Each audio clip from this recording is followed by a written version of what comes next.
Assalamualaikum warahmatullahi wabarakatuh. Ketemu lagi dengan Ibu Tria. Kali ini kita akan membahas tentang anatomi fisiologi sistem digestif dan hepatobiliar. Namun seperti biasanya sebelum kita mempelajari tentang anatomi fisiologi sistem digestif ini, kita berdoa dulu sesuai dengan keyakinan kepercayaan kita masing-masing. Berdoa, mulai. Jadi teman-teman, hari ini kita akan membahas tentang anatomi fisiologi sistem pencernaan dan hepar ya. Mari kita simak satu persatu. Yang pertama kita akan bahas mengenai susunan saluran pencernaan. Jadi kalau Anda lihat di penampang gambar ini, susunan saluran pencernaan itu dimulai dari mulut, kerongkongan, lambung, usus halus, usus besar, dan anus.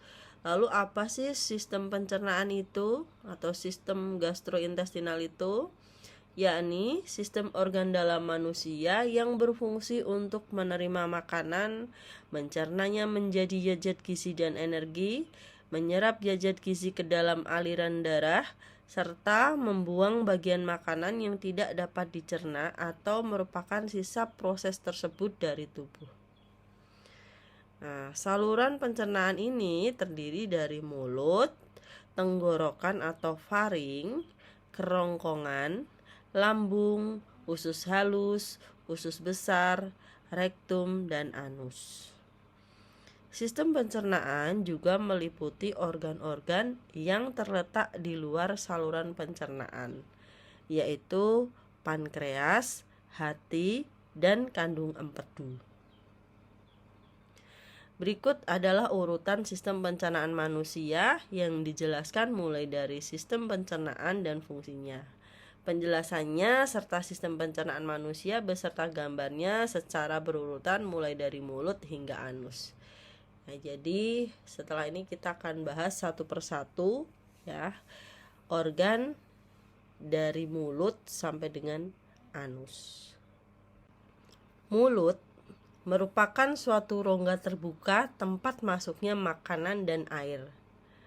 Mulut merupakan jalan masuk untuk sistem pencernaan. Bagian dalam dari mulut dilapisi oleh selaput lendir. Pengecapan dirasakan oleh organ perasa yang terdapat di permukaan lidah. Pengecapan relatif sederhana, terdiri dari manis, asam, asin, dan pahit. Makanan dipotong-potong oleh gigi depan atau incisivus dan dikunyah oleh gigi belakang atau molar geraham menjadi bagian-bagian yang kecil yang lebih mudah dicerna. Ludah dari kelenjar ludah akan membungkus bagian-bagian dari makanan tersebut dengan enzim-enzim pencernaan dan mulai mencernanya. Ludah juga mengandung antibodi dan enzim, misalnya lisozim, yang memecah protein dan menyerang bakteri secara langsung. Kelenjar air liur mengandung enzim amilase atau petialin, yang berfungsi untuk mencerna polisakarida atau amilum menjadi disakarida. Proses menelan dimulai secara sadar dan berlanjut secara otomatis. Lidah merupakan suatu massa otot lurik yang diliputi oleh membran mukosa. Serabut-serabut otot satu sama lain saling bersilangan dalam 3 bidang. Berkelompok dalam berkas-berkas, biasanya dipisahkan oleh jaringan penyambung. Pada permukaan bawah lidah, membran mukosanya halus, sedangkan permukaan dorsalnya irregular. Diliputi oleh banyak tonjolan-tonjolan kecil yang dinamakan papilae. Papilae lidah merupakan tonjolan-tonjolan epitel mulut dan lamina propria yang diduga bentuk dan fungsinya berbeda. Di lidah terdapat 4 jenis papila, yaitu papila filiformis, papila fungiformis, papila foliata, papila circumvallata. Untuk papila foliformis itu mempunyai bentuk penonjolan langsing dan konis, sangat banyak dan terdapat di seluruh permukaan lidah. Untuk papilla fungiformis, bentuknya menyerupai jamur karena mempunyai tangkai sempit dan permukaan atasnya melebar. Papilla foliata tersusun sebagai tonjolan-tonjolan yang sangat padat sepanjang pinggir lateral belakang lidah. Papilla circumvallata merupakan papilla yang sangat besar yang permukaannya pipih meluas di atas papilla lain. Papilla ini tersebar pada daerah V pada bagian posterior lidah. Masih tentang lidah. Tunas pengecap adalah bagian pengecap yang ada di pinggir papilla. Terdiri dari dua sel, yaitu sel penyokong dan sel pengecap. Sel pengecap berfungsi sebagai reseptor, sedangkan sel penyokong berfungsi untuk menopang. Bagian-bagian lidah terdiri dari bagian depan, pinggir, dan belakang. Bagian depan lidah fungsinya untuk mengecap rasa manis. Bagian pinggir lidah fungsinya untuk mengecap rasa asin dan asam. Bagian belakang atau pangkal fungsinya untuk mengecap rasa pahit. Lidah memiliki kelenjar ludah yang menghasilkan air ludah dan enzim amilase atau petialin.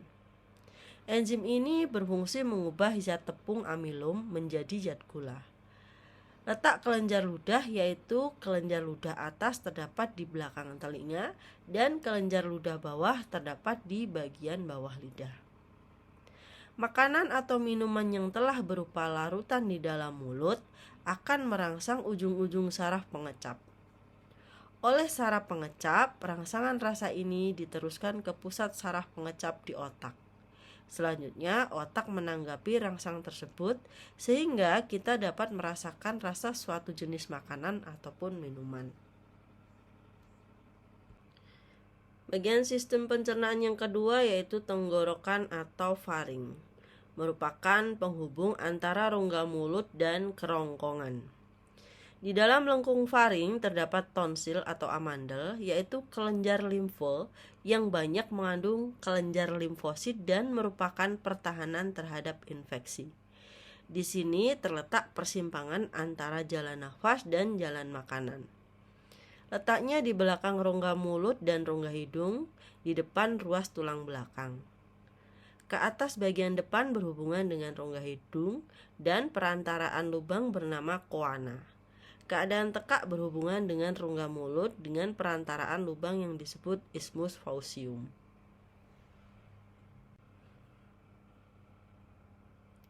Tekak atau faring terdiri dari 3 bagian. Yang pertama bagian superior, lalu bagian media, dan bagian inferior. Di bagian superior disebut dengan nasofaring. Pada nasofaring bermuara tuba yang menghubungkan tekak dengan ruang gendang telinga. Di bagian media, ini bagiannya sama tinggi dengan mulut. Bagian media disebut dengan orofaring. Bagian ini berbatas ke depan sampai di akar lidah. Bagian inferior merupakan bagian yang sama tinggi dengan laring. Bagian inferior disebut dengan laringofaring yang menghubungkan orofaring dengan laring.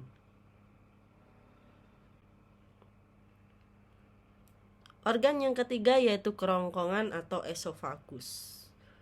Kerongkongan adalah tabung berotot pada vertebra yang dilalui sewaktu makanan mengalir dari bagian mulut ke dalam lambung.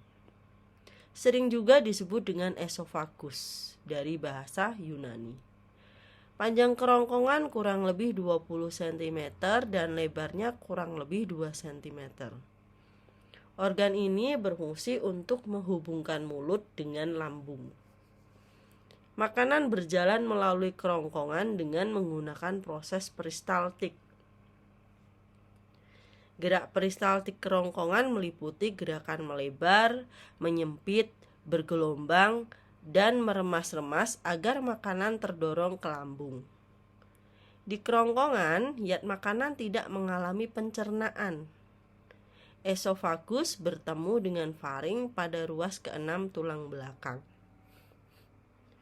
Menurut histologi, esofagus dibagi menjadi 3 bagian, yaitu bagian superior sebagian besar adalah otot rangka, bagian tengah campuran otot rangka dan otot halus, dan bagian inferior terutama terdiri dari otot halus. Organ berikutnya adalah lambung. Lambung merupakan organ otot berongga yang besar dan berbentuk seperti kandang keledai. Lambung dibagi menjadi 3 daerah, yaitu kardiak, fundus, dan pilorus. Kardiak yaitu bagian lambung yang paling pertama untuk tempat masuknya makanan dari kerongkongan atau esofagus. Fundus yaitu bagian lambung tengah yang berfungsi sebagai penampung makanan serta proses pencernaan secara kimiawi dengan bantuan enzim. Pilorus yaitu bagian lambung terakhir yang berfungsi sebagai jalan keluar makanan menuju usus halus. Makanan masuk ke dalam lambung dari kerongkongan melalui otot berbentuk cincin atau sfinkter yang bisa membuka dan menutup. Dalam keadaan normal, sfinkter menghalangi masuknya kembali isi lambung ke dalam kerongkongan. Lambung berfungsi sebagai gudang makanan yang berkontraksi secara ritmik untuk mencampur makanan dengan enzim-enzim. Sel-sel yang melapisi lambung menghasilkan 3 zat penting, yaitu lendir, HCl, dan prekursor pepsin. Lendir melindungi sel-sel lambung dari kerusakan oleh asam lambung. Setiap kelainan pada lapisan lendir ini bisa menyebabkan kerusakan yang mengarah kepada terbentuknya tukak lambung.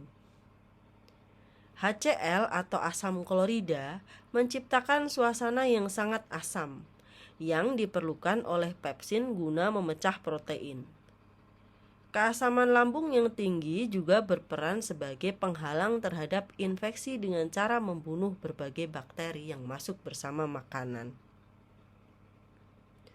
Prekursor pepsin merupakan enzim yang memecahkan protein. Selanjutnya, usus halus atau usus kecil. Usus halus atau usus kecil ini adalah bagian dari saluran pencernaan yang terletak di antara lambung dan usus besar. Dinding usus kaya akan pembuluh darah yang mengangkut zat-zat yang diserap ke hati melalui vena porta. Dinding usus melepaskan lendir atau yang melumasi isi usus dan air yang membantu melarutkan pecahan-pecahan makanan yang dicerna. Dinding usus juga melepaskan sejumlah kecil enzim yang mencerna protein, gula, dan lemak. Lapisan usus halus terdiri atas lapisan mukosa, yaitu ada di sebelah dalam, lapisan otot melingkar, muskulus sirkuler, lapisan otot memanjang, muskulus longitudinal, dan lapisan serosa, yaitu berada di sebelah luar. Usus halus terdiri dari 3 bagian, yaitu usus 12 jari atau duodenum, usus kosong atau jejunum, dan usus penyerapan atau ileum. Silahkan Anda perhatikan gambar yang tertera di bawah ini.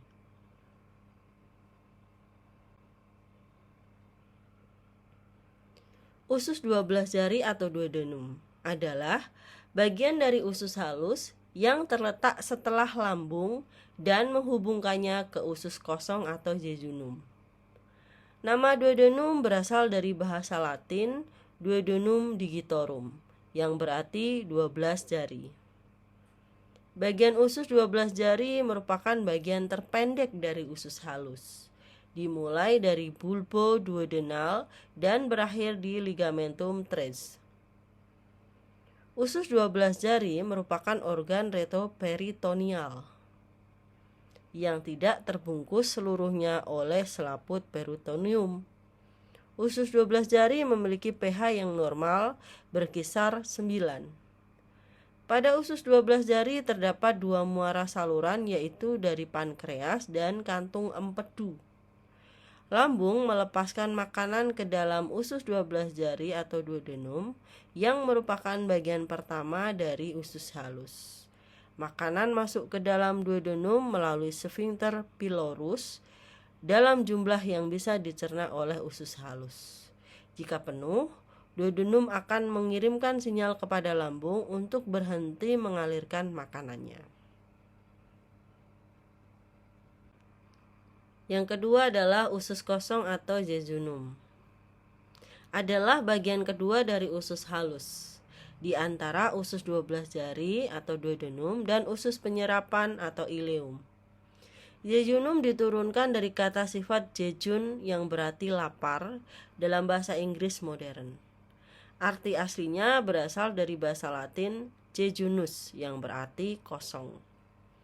Pada orang dewasa, panjang seluruh usus halus antara 2 sampai 8 meter, di mana 1 sampai 2 meter adalah bagian usus kosong. Usus kosong dan usus penyerapan digantungkan dalam tubuh dengan mesenterium. Permukaan dalam usus kosong berupa membran mukus dan terdapat jonjot usus atau villi yang memperluas permukaan dari usus. Secara histologis dapat dibedakan dengan usus 12 jari, yakni berkurangnya kelenjar Brunner. Secara histologis dapat dibedakan dengan usus penyerapan, yakni sedikitnya sel goblet dan plak Peyeri. Sedikit sulit untuk membedakan usus kosong dan usus penyerapan secara makroskopis. Bagian yang ketiga dari usus halus yaitu usus penyerapan. Usus penyerapan atau ileum adalah bagian terakhir dari usus halus. Pada sistem pencernaan manusia, ileum ini memiliki panjang sekitar 2-4 meter dan terletak setelah duodenum dan jejunum, dan dilanjutkan oleh usus buntu. Ileum memiliki pH antara 7 dan 8. Atau bisa dikatakan netral atau sedikit basa, dan berfungsi menyerap vitamin B12 dan garam-garam empedu. Setelah usus halus, kita akan bahas usus besar atau kolon. Usus besar merupakan kelanjutan dari usus halus yang memiliki tambahan usus yang berupa umbai cacing atau apendik. Usus besar terdiri dari 3 bagian, yaitu bagian yang naik dinamakan usus ascending, yang mendatar dinamakan usus transverse, dan yang menurun descending. Pada usus besar tidak terjadi pencernaan. Semua sisa makanan akan dibusukkan dengan bantuan bakteri E. coli dan diperoleh vitamin K. Di bagian akhir usus besar terdapat rektum yang bermuara ke anus untuk membuang sisa makanan. Fungsi utama organ ini adalah menyerap air dari feses. Banyaknya bakteri yang terdapat di dalam usus besar berfungsi mencerna beberapa bahan dan membantu penyerapan zat-zat gizi. Bakteri di dalam usus besar juga berfungsi membuat zat-zat penting seperti vitamin K. Bakteri ini penting untuk fungsi normal dari usus. Beberapa penyakit serta antibiotik bisa menyebabkan gangguan pada bakteri-bakteri di dalam usus besar. Akibatnya terjadi iritasi yang bisa menyebabkan dikeluarkannya lendir dan air dan terjadilah diare. Usus buntu atau cecum, bahasa latinnya cecus atau buta, dalam istilah anatomi adalah suatu kantung yang terhubung pada usus penyerapan serta bagian kolon menanjak dari usus besar. Umbai cacing atau apendik adalah organ tambahan pada usus buntu. Infeksi pada organ ini disebut apendisitis atau radang umbai cacing. Apendisitis yang parah dapat menyebabkan apendik pecah dan membentuk nanah di dalam rongga abdomen atau peritonitis atau infeksi rongga abdomen. Dalam anatomi manusia, umbai cacing atau dalam bahasa Inggris vermiform appendix atau hanya appendix adalah ujung buntu tabung yang menyambung dengan cecum. Umbai cacing terbentuk dari cecum pada tahap embrio. Pada orang dewasa, umbai cacing berukuran sekitar 10 cm, tetapi bisa bervariasi dari 2 sampai 20 cm. Walaupun lokasi apendik selalu tetap, lokasi ujung umbai cacing bisa berbeda. Bisa di retrosacral atau di pinggang atau pelvis, yang jelas tetap terletak di peritoneum. Banyak orang percaya umbai cacing tidak berguna dan organ vestigial atau sisian. Sebagian yang lain percaya bahwa apendik mempunyai fungsi dalam sistem limfatik. Operasi membuang umbai cacing dikenal sebagai apendektomi.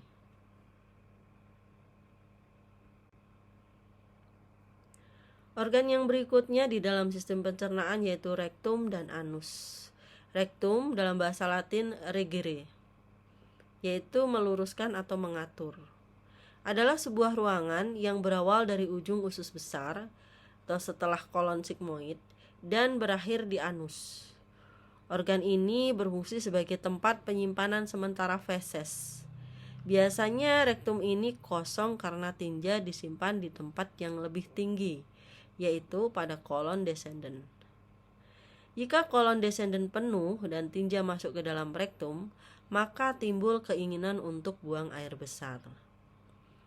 Mengembangnya dinding rektum karena penumpukan material di dalam rektum akan memicu sistem saraf yang menimbulkan keinginan untuk melakukan defekasi. Jika defekasi tidak terjadi, seringkali material akan dikembalikan ke usus besar, di mana penyerapan air akan kembali dilakukan.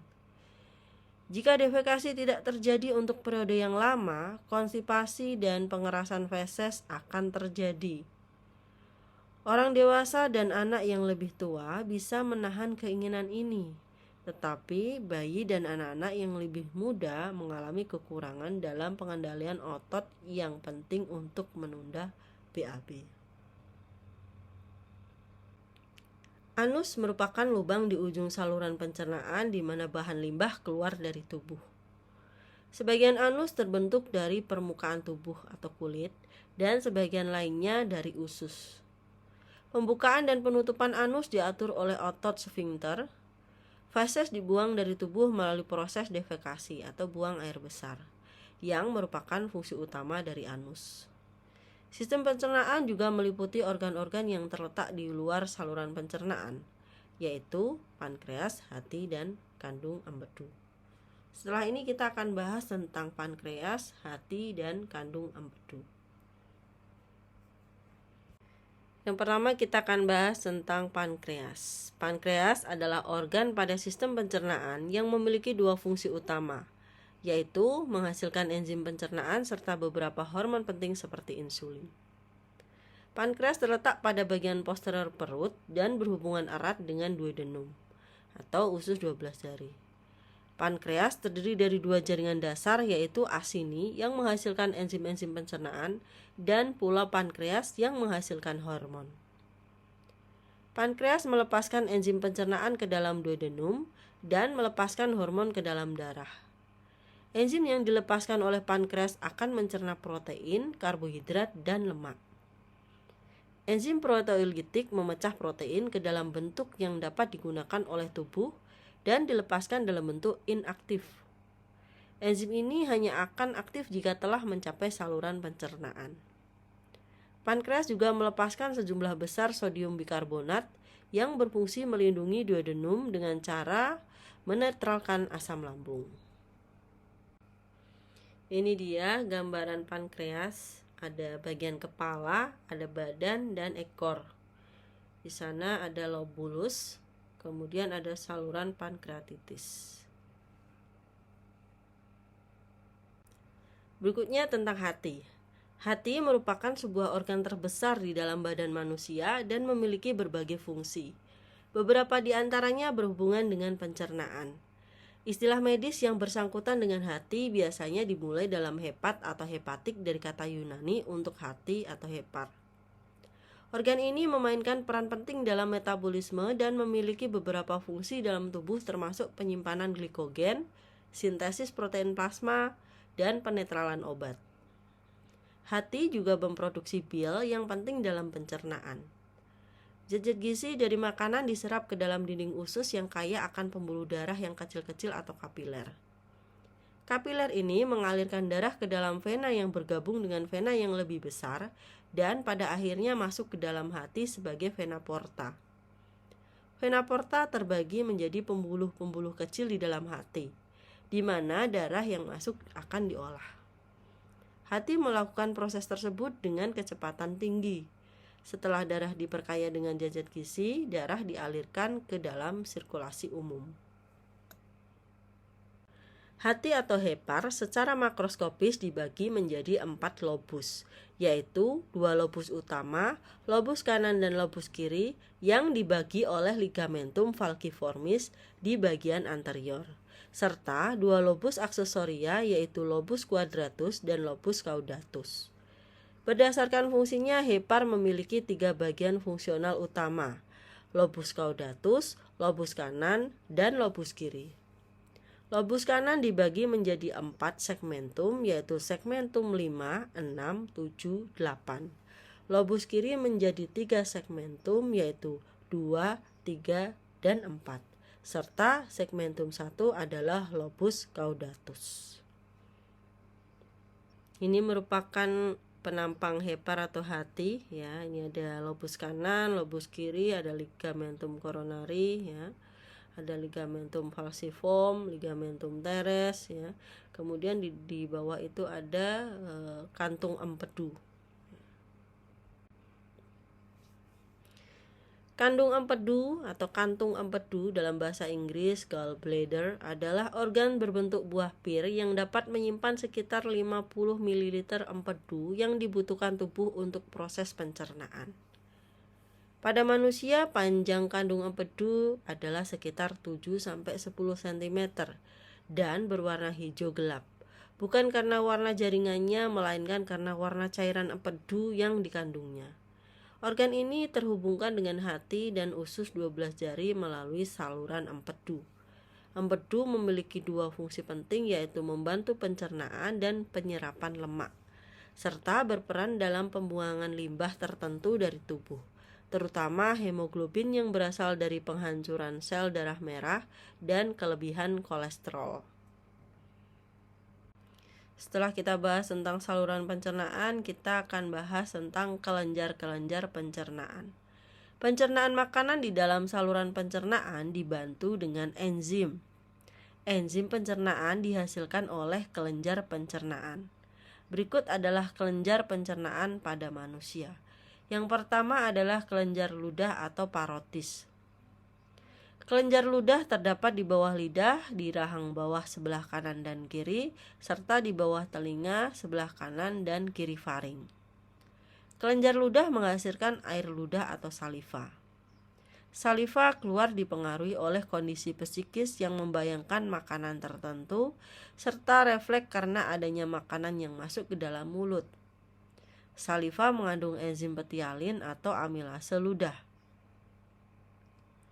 Kelenjar liur atau kelenjar ludah pada mamalia adalah kelenjar eksokrin, yaitu kelenjar yang mempunyai saluran sendiri yang memproduksi air liur.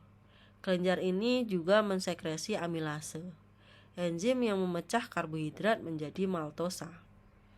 Kelenjar ini pada manusia terdapat di bawah lidah.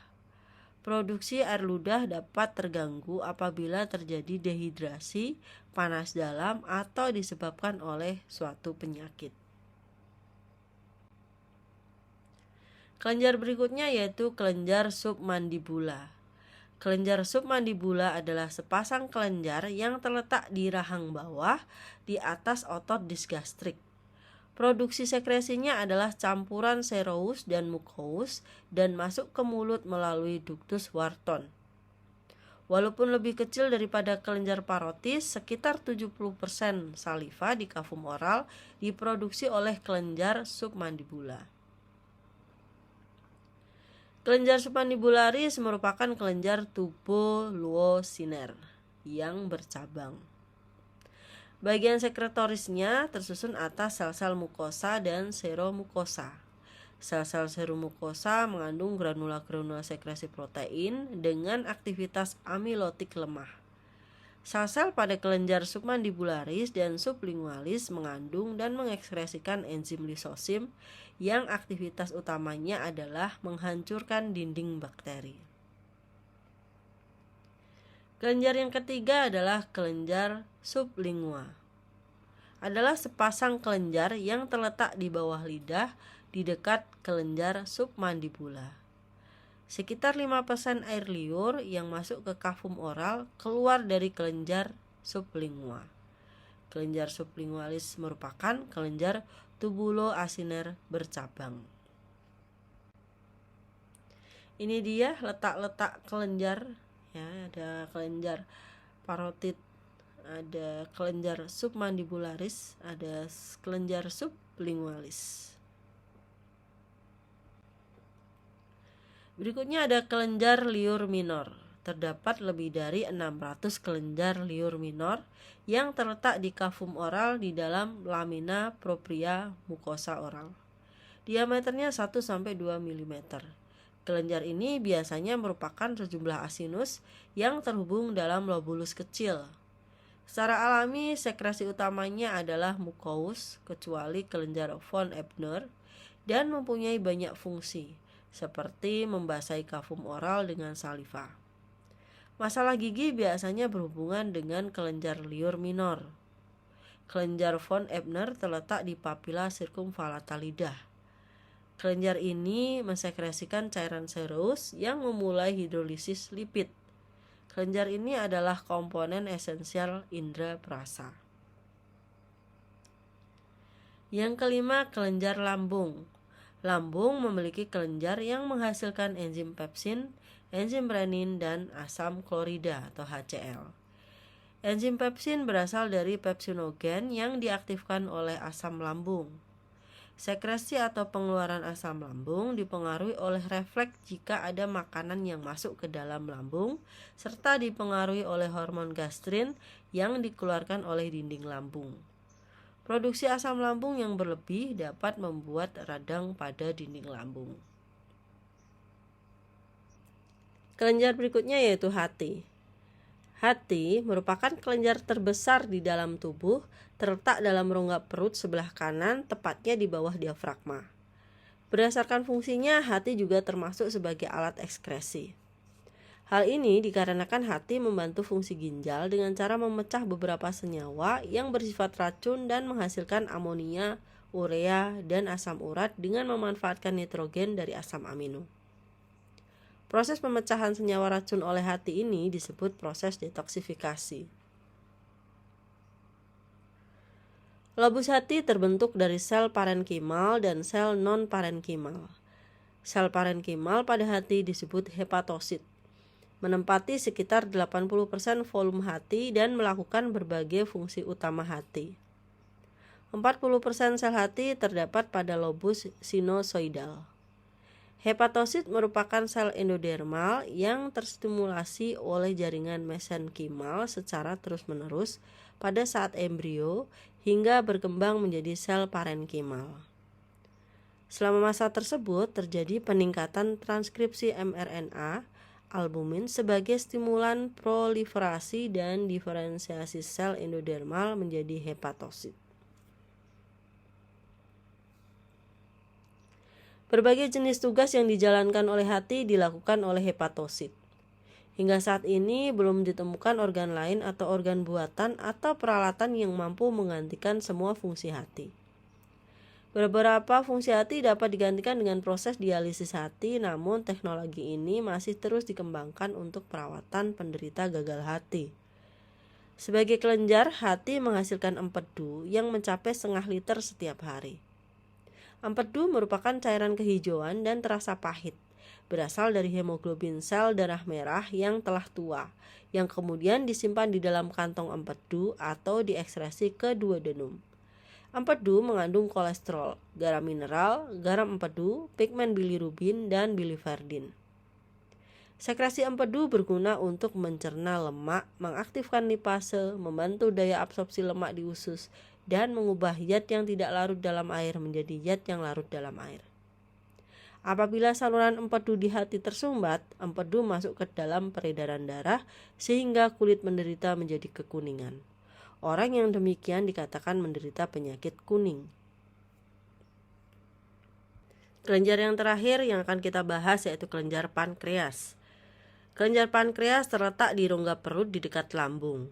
Pankreas menghasilkan enzim pencernaan yang dialirkan menuju duodenum, yaitu enzim amilase, enzim tripsinogen, enzim lipase, dan NaHCO3. Sekresi enzim dari pankreas dipengaruhi oleh hormon sekretin. Hormon sekretin dihasilkan oleh duodenum pada saat makanan masuk di duodenum. Pankreas memiliki kelenjar endokrin dan eksokrin. Bagian yang predominan adalah kelenjar eksokrin, yang terdiri atas kelompok-kelompok sel sekretorik seperti anggur yang membentuk kantung-kantung atau asinus. Sedangkan kelenjar endokrinnya terdiri atas pulau-pulau Langerhans yang tersebar di seluruh pankreas. Kelenjar eksokrin pankreas menyekresikan enzim pankreas dan alkali encer. Enzim pankreas oleh sel-sel asinus. Enzim proteolitik berupa tripsinogen, kimotripsinogen, dan prokarboksipeptidase. Tripsinogen merupakan bentuk inaktif yang ketika disekresikan ke lumen duodenum akan diaktifkan oleh enterokinase di usus halus menjadi tripsin. Tripsin kemudian mengubah kimotripsinogen dan prokarboksipeptidase menjadi kimotripsin dan karboksipeptidase. Tiap-tiap enzim proteolitik tersebut menyerang ikatan peptida yang berbeda. Produk akhir yang dihasilkan oleh campuran asam amino dan rantai peptida pendek. Amilase pankreas mengubah polisakarida menjadi disakarida maltosa. Amilase disekresikan dalam bentuk aktif karena tidak membahayakan sel-sel sekretorik.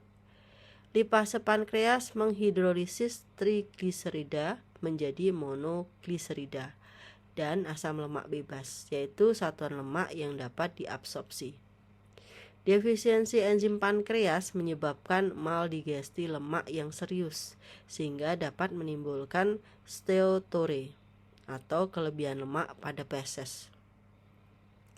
Yang kedua, alkali encer oleh sel-sel duktus yang melapisi duktus pankreatikus.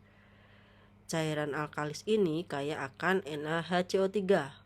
Fungsinya untuk menetralkan kimus yang asam dari lambung, karena enzim-enzim pankreas bekerja dengan baik pada pH netral atau sedikit basa.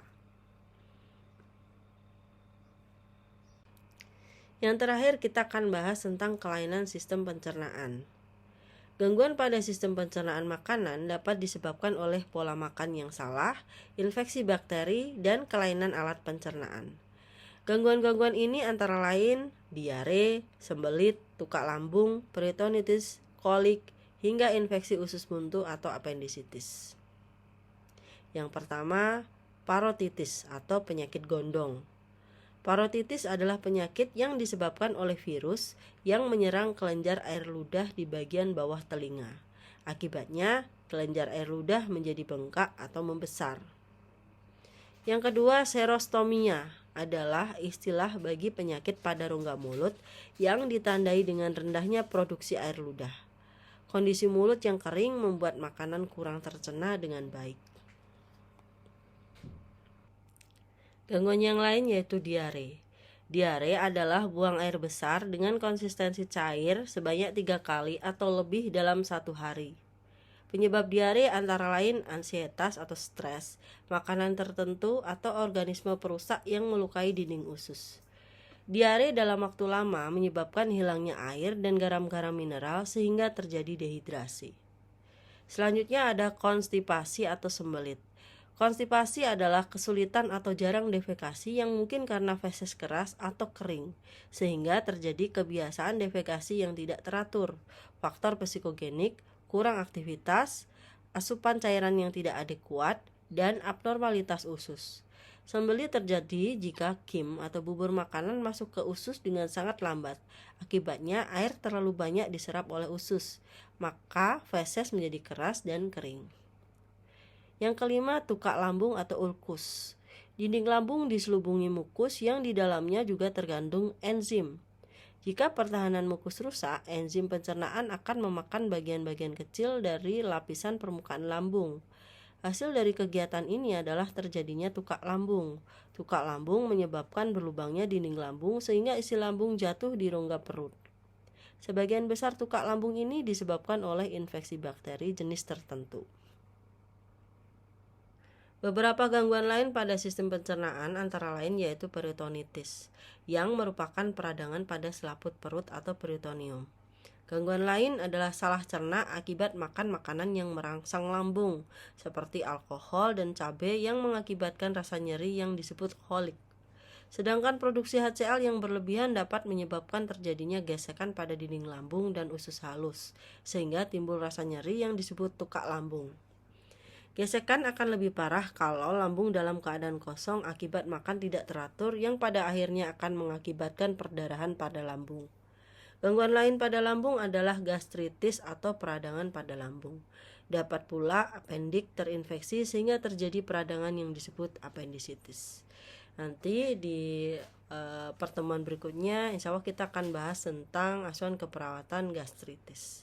Baik teman-teman, ini adalah slide terakhir. Dan ini adalah sumber pustakanya ya, ada beberapa sumber pustaka yang tidak Bu Triana cantumkan ya, ada di silabus. Terima kasih teman-teman sudah memperhatikan, semoga bermanfaat ya. Jangan lupa teman-teman like, subscribe, dan yang lebih penting share ya ke orang lain. Semoga ini bermanfaat. Dari Bu Triana, kurang lebihnya mohon maaf. Wassalamualaikum warahmatullahi wabarakatuh.